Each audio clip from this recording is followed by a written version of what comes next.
Hi guys, this lesson is on vertical asymptotes. It's week 2, lesson 2. You've seen this chart before. I used this exact same chart in the last lesson. It's going to be on all 6 of the first 6 lessons. The most important parts of this highlighted area are that you can't find vertical asymptotes until after the function is reduced. That's specifically why we make you find holes first. The good news is, though, vertical asymptotes are really easy to find. All you have to do is set the denominator, just the denominator, equal to 0.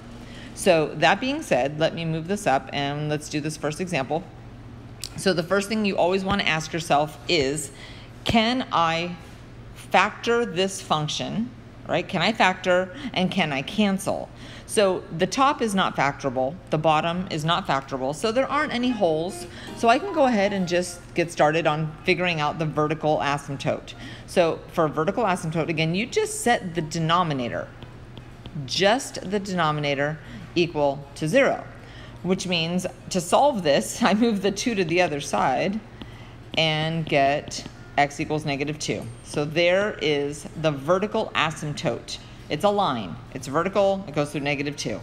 Okay, let's try the next one. Okay, so on this one, again, every time you want to check to see if this thing is factorable. And it is, right? I can factor this. It's x minus 1 times x minus 1 over x. But, okay, even though it's factorable, that doesn't necessarily mean there's a hole, right? There's only a hole if there's a common factor. This one, nothing cancels. So I'm okay, I'm all right. All I have to do is take this denominator, set it equal to 0, and lo and behold, on this one, there's your vertical asymptote. Ta-da, all done.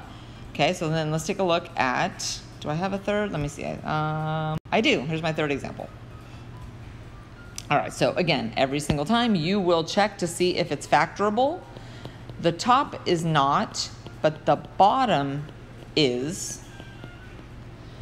Now, you always factor to check for holes first. This one doesn't have a hole because it doesn't have a common factor.